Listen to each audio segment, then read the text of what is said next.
The Story of Dr. Dolittle by Hugh Lofting. Chapter 16. Tutu the Listener.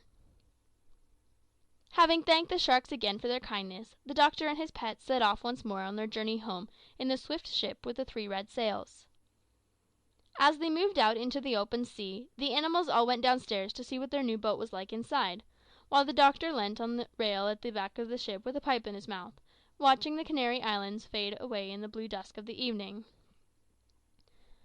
While he was standing there wondering how the monkeys were getting on, and what his garden would look like when he got back to Puddleby, Dab came tumbling up the stairs, all smiles and full of news. "Doctor!" she cried. "This ship of the pirates is simply beautiful, absolutely! The beds downstairs are made of primrose silk, with hundreds of big pillows and cushions. There are thick, soft carpets on the floors, the dishes are made of silver, and there are all sorts of good things to eat and drink. Special things. The larder, well, it's like a shop, that's all. You never saw anything like it in your life. Just think, they kept 5 different kinds of sardines, those men. Come and look. Oh, and we found a little room down there with the door locked, and we are all crazy to get in and see what's inside. Jip says it must be where the pirates kept their treasure. But we can't open the door. Come down and see if you can let us in." So the doctor went downstairs, and he saw that it was indeed a beautiful ship. He found the animals gathered round a little door, all talking at once, trying to guess what was inside. The doctor turned the handle, but it wouldn't open. Then they all started to hunt for the key.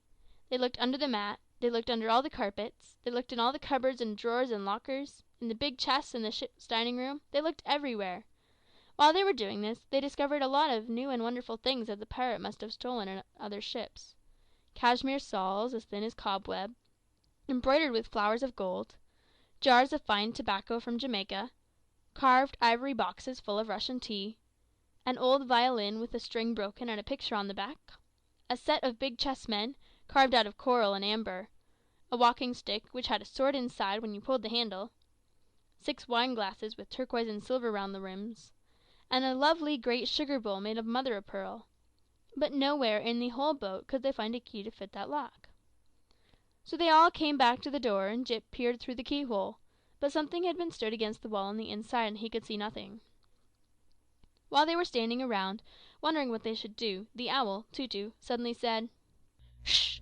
Listen! I do believe there's someone in there!" They all kept still a moment. Then the doctor said, "You must be mistaken, Tutu. I don't hear anything." "I'm sure of it," said the owl. "Shh! There it is again! Don't you hear that?" "No, I do not," said the doctor. "What kind of sound is it?" "I hear the noise of someone putting his hand in his pocket," said the owl. "But that makes hardly any sound at all," said the doctor. "You couldn't hear that out here." "Pardon me, but I can," said Tutu. "I tell you there is someone on the other side of that door putting his hand in his pocket. Almost everything makes some noise if your ears are only sharp enough to catch it. Bats can hear a mole walking in his tunnel under the earth, and they think they're good hearers. But we owls can tell you, using only one ear, the colour of a kitten from the way it winks in the dark." "Well, well," said the doctor. "you surprise me. That's very interesting. Listen again, and tell me what he's doing now." "I'm not sure yet," said Tutu. "If it's a man at all. Maybe it's a woman. Lift me up and let me listen at the keyhole, and I'll soon tell you." So the doctor lifted the owl up and held him close to the lock of the door.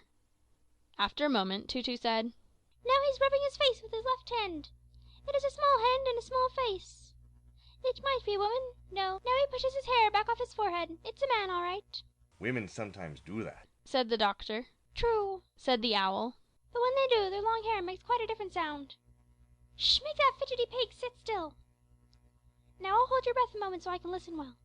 This is very difficult what I'm doing now, and the pesky door is so thick. Shh! Everybody quite still. Shut your eyes and don't breathe." Tutu leaned down and listened again very hard and long. At last he looked up into the doctor's face and said, "The man in there is unhappy. He weeps. He has taken care not to blubber or sniffle, lest we should find out that he is crying. But I heard, quite distinctly, the sound of a tear falling on his sleeve." "How do you know it wasn't a drop of water falling off the ceiling on him?" asked Gub Gub. "Pshaw! Such ignorance!" sniffed Tutu. "A drop of water falling off the ceiling would have made 10 times as much noise." "Well," said the doctor, "if the poor fellow's unhappy, we've got to get in and see what's the matter with him. Find me an axe, and I'll chop the door down." End of chapter 16.